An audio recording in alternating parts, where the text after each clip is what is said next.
ಯುದ್ಧ ಶಂಖನಾದವನ್ನ ಭಾರತ ಮೊಳಗಿಸುತ್ತಾ ಅನ್ನುವಂಥ ಕುತೂಹಲ ಇದೆ.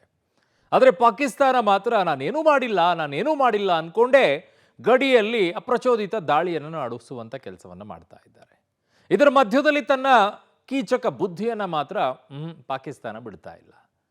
ಯಾಕೆ ಈ ಕೀಚಕ ಬುದ್ಧಿಯನ್ನು ಬಿಡ್ತಾ ಇಲ್ಲ ಅಂತಂದ್ರೆ ದೇಶದ ಒಳಗಡೆಗೆ ಏನಾಗ್ತಾ ಇದೆ ಪಾಕಿಸ್ತಾನದಲ್ಲಿ ಅನ್ನೋದು ಬಹಳ ಇಂಪಾರ್ಟೆಂಟು.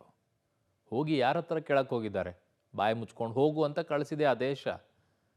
ಕೇಳಕ್ಕೆ ಹೋಗಿದ್ರು ಸಹಾಯಕ್ಕೆ ಬನ್ನಿ ಅಂತೇಳಿ. ಭಿಕ್ಷೆ ಬೇಡೋ ದೇಶ ಇನ್ನೇನ್ರಿ ಮಾಡತ್ತೆ? ಇನ್ನೇನು ಮಾಡತ್ತೆ? ಅಲ್ಲಿರುವಂಥ ಪರಿಸ್ಥಿತಿ ಏನು, ಸರಿಯಾಗಿ ಅಲ್ಲಿರುವಂಥ ಜನರಿಗೆ ಸರಿಯಾಗಿ ನೋಡ್ಕೊಳ್ಳೋಕ್ಕಾಗದೇ ಇರುವಂಥ ದೇಶ ಈಗ ಇನ್ನುಳಿದಿದ್ದೆಲ್ಲ ಮಾತನಾಡತ್ತೆ. ಪಹಲ್ಗಾಮ್ ನರಮೇಧ ಪ್ರತೀಕಾರಕ್ಕೆ ಪಾಕ್ ಗಡಗಡ ಅಂತಿದೆ. ಅಲ್ಲಾಹುನೇ ಕಾಪಾಡಬೇಕು ಅಂತ ಅಸಹಾಯಕತೆಯನ್ನು ತೋರ್ತಾ ಇದ್ದ. ಮತ್ತೆ ನರಿ ಬುದ್ಧಿಯನ್ನ ಪಾಕಿಸ್ತಾನ ತೋರಿಸ್ತಾ ಇದೆ. ಈ ಪಾಕಿಸ್ತಾನ ನರಕ ಅಂತ ಏನಾದರೂ ಇದ್ರೆ ಅದು ಪಾಕಿಸ್ತಾನನೇನಂತ. ದಾಳಿ ಮಾಸ್ಟರ್ ಮೈಂಡ್ ಹಫೀಜ್ಗೆ ಹೈ ಸೆಕ್ಯೂರಿಟಿಯನ್ನ ಕೊಟ್ಟಿದೆ. ನೆರವು ಕೇಳಿದಂಥ ಪಾಕಿಸ್ತಾನಕ್ಕೆ ಅಮೆರಿಕ ತಪರಾಕಿಯನ್ನ ಹಾಕಿದೆ, ಬಾಯಿ ಮುಚ್ಕೊಂಡು ಹೋಗತ್ಲಾಗಂತ ಹೇಳಿ. ಮತ್ತೆ ಈ ಕಡೆಗೆ ಕದನ ವಿರಾಮವನ್ನ ಉಲ್ಲಂಘನೆಯನ್ನ ಮಾಡ್ತಾ ಇದೆ. ಸೊ ಏನೂ ಮಾಡಿಲ್ಲ ಅನ್ನುವಂಥದ್ದೇ ಆದರೆ ಈ ಪಾಕಿಸ್ತಾನ ಯಾಕೆ ಭಾರತದ ಜೊತೆಗೆ ಬನ್ನಿ ನಾವು ಇದರಲ್ಲಿ ಏನೂ ಇಲ್ಲ, ನಾವು ಕೂಡ ನಿಮ್ಮ ಜೊತೆಗೆ ಹೋರಾಟವನ್ನು ಮಾಡ್ತೀವಿ, ಉಗ್ರರನ್ನ ಸದೆ ಬಡಿತೀವಿ ಅಂತ ಹೇಳ್ಬೋದಿತ್ತಲ್ಲ. ಯಾಕೆ ಹೇಳ್ತಿಲ್ಲ ಅಂತಂದರೆ ಅದರ ಬುದ್ಧಿ ಅದಕ್ಕೆ ಗೊತ್ತಿದೆ. ಹಾಗಾಗಿನೇ ಹಿಂಗಾಗಿರೋದು. ಸ್ಟೋರಿ ನೋಡಿ ಗೊತ್ತಾಗುತ್ತೆ. ಪಹಲ್ಗಾಮ್ ನರಮೇಧ ಪ್ರತೀಕಾರಕ್ಕೆ ಭಾರತ ಪಣ. ಭಾರತದ ದಿಟ್ಟ ಹೆಜ್ಜೆ. ಯುದ್ಧಾತಂಕದಲ್ಲಿ ಪಾಕಿಸ್ತಾನ. ಅಲ್ಲಾಹುನೇ ಈ ಯುದ್ಧ ನಿಲ್ಲಿಸಬೇಕು. ಪಾಕ್ ರಕ್ಷಣಾ ಸಚಿವನ ಅಸಹಾಯಕ ಮಾತು. ಏಪ್ರಿಲ್ 22ರ ಪಹಲ್ಗಾಮ್ನಲ್ಲಿ ನಡೆದ ಹಿಂದೂಗಳ ಹತ್ಯಾಕಾಂಡದ ಪ್ರತೀಕಾರಕ್ಕೆ ಭಾರತ ಪಣ ತೊಟ್ಟಿದೆ. ನಿನ್ನೆ ಹಗಲು ಪ್ರಧಾನಿ ಮೋದಿ ಮ್ಯಾರಥಾನ್ ಮೀಟಿಂಗ್ ನಡೆಸಿದ್ರು. ರಣಹೇಡಿ ಪಾಕ್ ವಿರುದ್ಧ ದಿಟ್ಟ ಕ್ರಮಗಳ ಬಗ್ಗೆ ಚರ್ಚಿಸಿದ್ರು. ಇದರ ಬೆನ್ನಲ್ಲೇ ಮೋದಿ ನಿಗೂಢ ನಡೆ ಬಗ್ಗೆ ಬೆದರಿ ಹೋಗಿರುವ ಪಾಕಿಸ್ತಾನ ಇದೀಗ ದೇವರ ಮೊರೆ ಹೋಗಿದೆ. ಪಹಲ್ಗಾಮ್ ದಾಳಿ ಬೆನ್ನಲ್ಲೇ ಪಾಕಿಸ್ತಾನದ ಮೇಲೆ ಯಾವುದೇ ಕ್ಷಣದಲ್ಲಿ ಭಾರತ ಯುದ್ಧ ಘೋಷಿಸಬಹುದಾಗಿದೆ. ಇದರಿಂದಾಗಿ ಪಾಕಿಸ್ತಾನಿಗಳ ಎದೆಯಲ್ಲಿ ಪುಕ ಶುರುವಾಗಿದೆ.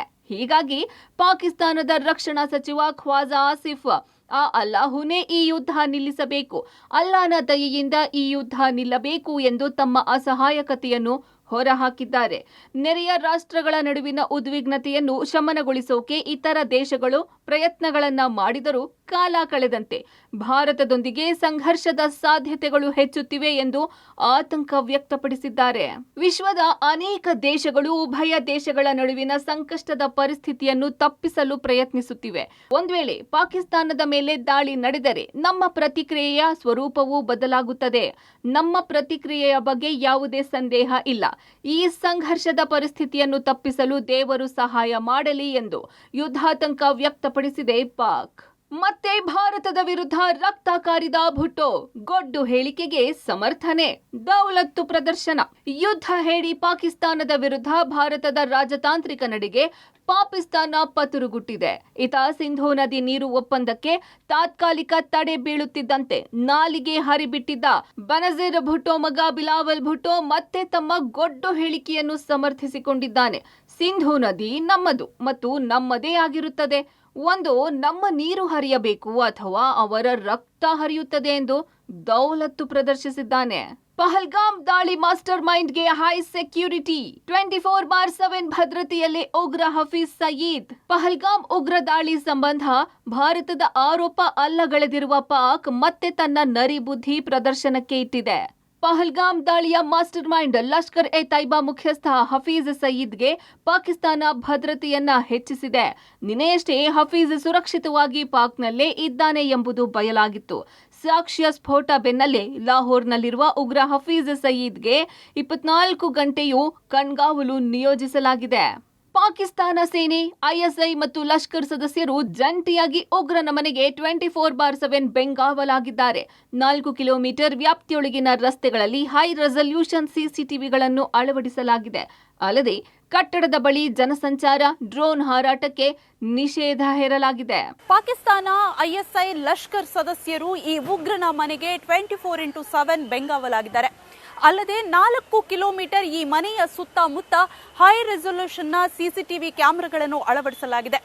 ಜೊತೆಗೆ ಈ ರಸ್ತೆಯಲ್ಲಿ ಜನಸಂಚಾರ ಹಾಗೂ ಡ್ರೋನ್ ಹಾರಾಟಕ್ಕೂ ನಿಷೇಧವನ್ನ ಹೇರಲಾಗಿದೆ. ಪಹಲ್ಗಾಮ್ ಪ್ರತೀಕಾರಕ್ಕೆ ಬೆದರಿದ ಪಾಕ್, ನೆರವು ಕೇಳಿದ ಪಾಕ್ಗೆ ಅಮೆರಿಕ ಛೀಮಾರಿ. ಪಹಲ್ಗಾಮ್ ದಾಳಿ ಪ್ರತೀಕಾರಕ್ಕೆ ಪಣ ತೊಟ್ಟಿರುವ ಭಾರತದ ನಡೆಗೆ ಪಾಕಿಸ್ತಾನ ಪತರಗುಟ್ಟಿದೆ. ಇದರ ಬೆನ್ನಲ್ಲೇ ವಿಶ್ವದ ದೊಡ್ಡಣ್ಣ ಅಮೆರಿಕದ ಮೊರೆ ಹೋಗಿದೆ. ಪಾಕಿಸ್ತಾನ ಪ್ರಧಾನ ಆದರೆ ಭಯೋತ್ಪಾದಕತೆ ವಿರುದ್ಧ ತೊಡೆ ತಟ್ಟಿರುವ ಅಮೆರಿಕ ನೆರವು ಕೇಳಿದ ಪಾಕ್ಗೆ ಛೀಮಾರಿ ಹಾಕಿದೆ. ನಿನ್ನೆ ಭಾರತದ ವಿದೇಶಾಂಗ ಸಚಿವ ಎಸ್ ಜೈಶಂಕರ್ ಜೊತೆ ಮಾತಾಡಿದ ಮಾರ್ಕೊ ರೂಬಿಯೋ ಭಯೋತ್ಪಾದನೆಯ ವಿರುದ್ಧ ಭಾರತದೊಂದಿಗೆ ಸಹಕಾರ ನೀಡುವುದಾಗಿ ಹೇಳಿದೆ. ಪಹಲ್ಗಾಮ್ನಲ್ಲಿ ನಡೆದ ಭಯಾನಕ ಭಯೋತ್ಪಾದಕ ದಾಳಿಯಲ್ಲಿ ಮೃತಪಟ್ಟವರಿಗೆ ಸಂತಾಪ ಸೂಚಿಸಿದ ರೂಬಿಯೋ ದಾಳಿಯನ್ನು ಖಂಡಿಸಿದರು. ಮೊದಲು ಪಹಲ್ಗಾಮ್ ದಾಳಿಯನ್ನು ಪಾಕಿಸ್ತಾನ ಸಮರ್ಥಿಸಿಕೊಳ್ಳುವ ಮೊದಲು ಖಂಡಿಸಬೇಕು ಎಂದು ಛೀಮಾರಿ ಹಾಕಿದೆ. ಪದೇ ಪದೇ ಪಾಕಿಸ್ತಾನ ಕದನ ವಿರಾಮ ಉಲ್ಲಂಘನೆ ಮಾಡ್ತಿರುವುದಕ್ಕಾಗಿಯೇ ಈ ಘಟನೆ ನಡೆದಿದೆ. ಪಾಕಿಸ್ತಾನ ಪ್ರಾಯೋಜಿತ ಭಯೋತ್ಪಾದಕರು 26 ಹಿಂದೂಗಳ ಹತ್ಯೆ ನಡೆಸಿದ್ದು ದುಃಖಕರ ವಿಷಯ ಎಂದಿದ್ದಾರೆ. ಭಾರತ ಪ್ರತೀಕಾರದ ದಾಳಿಯ ಮಾತುಗಳನ್ನು ಆಡ್ತಾ ಇದ್ದಂತೆ ಪತರುಗುಟ್ಟಿರುವಂತಹ ಪಾಕಿಸ್ತಾನ ಈಗ ಅಮೆರಿಕದ ನೆರವನ್ನ ಕೇಳುವಂತ ಕೆಲಸವನ್ನ ಮಾಡ್ತಾ ಇದೆ. ಹೀಗೆ ನೆರವು ಕೇಳ್ತಿರುವಂತಹ ಪಾಕಿಸ್ತಾನಕ್ಕೆ ಅಮೆರಿಕ ಚೀಮಾರಿ ಹಾಕಿದ್ದು, ಭಯೋತ್ಪಾದಕ ದಾಳಿಗೆ ಮೊದಲು ನೀವು ಕ್ಷಮೆಯನ್ನ ಯಾಚಿಸಬೇಕು, ಸಂತಾಪವನ್ನ ಸೂಚಿಸಬೇಕು, ಅದನ್ನ ಬಿಟ್ಟು ಯುದ್ಧದ ಮಾತುಗಳನ್ನು ಆಡ್ತಿದ್ದೀರಿ ಅನ್ನುವಂಥ ನಿಟ್ಟಿನಲ್ಲಿ ಟೀಕೆಯನ್ನ ಮಾಡುವಂತ ಕೆಲಸವನ್ನ ವಿದೇಶಾಂಗ ವಕ್ತಾರ ಮಾರ್ಕ್ ರೂಬಿಯೋ ಮಾಡಿದ್ದಾರೆ. ಇನ್ನು ಭಾರತದ ವಿದೇಶಾಂಗ ಸಚಿವ ಜೈಶಂಕರ್ ಜೊತೆಗೂ ಕೂಡ ಮಾತನಾಡಿರುವಂತಹ ರೂಬಿಯೋ ಈ ಒಂದು ಘಟನೆಗೆ ಸಂತಾಪವನ್ನು ಸೂಚಿಸಿದ್ದಲ್ಲದೆ ಭಯೋತ್ಪಾದನಾ ವಿರುದ್ಧದ ಹೋರಾಟದಲ್ಲಿ ಸಂಪೂರ್ಣ ಬೆಂಬಲವನ್ನು ಕೊಡುವಂತಹ ಭರವಸೆಯನ್ನು ಕೊಟ್ಟಿದ್ದಾರೆ. ಭಾರತದ ಪ್ರತೀಕಾರದ ನಡೆಗೆ ಪಾಕ್ ಗಡಗಡ. ರಾತ್ರೋರಾತ್ರಿ ಸೇನಾಧಿಕಾರಿಗೆ ಪ್ರಮೋಷನ್. ಯುದ್ಧ ಕಾಲೇ ಶಸ್ತ್ರಾಭ್ಯಾಸ ಅಂತಿದೆ ಪಾಕ್ ನಡೆ.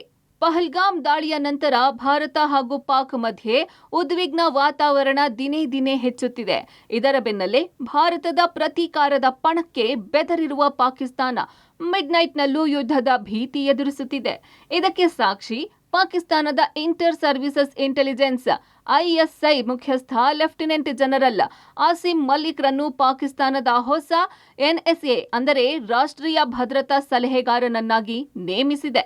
ಸೆಪ್ಟೆಂಬರ್ 2024ರಿಂದ ಮಲಿಕ್ ಐಎಸ್ಐ ಮುಖ್ಯಸ್ಥನಾಗಿ ಕಾರ್ಯನಿರ್ವಹಿಸುತ್ತಿದ್ದು, ಈ ಹುದ್ದೆಯ ಜೊತೆಗೆ ಹೆಚ್ಚುವರಿಯಾಗಿ ರಾಷ್ಟ್ರೀಯ ಭದ್ರತಾ ಸಲಹೆಗಾರನ ಹೊಣೆ ಹೊರಿಸಲಾಗಿದೆ. ಈತ ಐಎಸ್ಐ ಮಹಾನಿರ್ದೇಶಕನಾಗಿ ಸೇವೆ ಸಲ್ಲಿಸುವ ಮೊದಲು ಪಾಕ್ ಸೇನೆಯ ಪ್ರಧಾನ ಕಚೇರಿಯಲ್ಲಿ ಕಾರ್ಯನಿರ್ವಹಿಸಿದ್ದು, ಕಾನೂನು ಮತ್ತು ಶಿಸ್ತಿನ ವಿಷಯಗಳನ್ನು ಒಳಗೊಂಡಂತೆ ಮಿಲಿಟರಿ ಆಡಳಿತ ವ್ಯವಹಾರಗಳನ್ನು ನೋಡಿಕೊಳ್ಳುತ್ತಿದ್ದ. ಪಾಕ್ನಲ್ಲಿ ನಡೆದ ಕೆಲವು ಪ್ರತಿಭಟನೆಗಳನ್ನು ಅಚ್ಚುಕಟ್ಟಾಗಿ ನಿಭಾಯಿಸಿದ್ದ.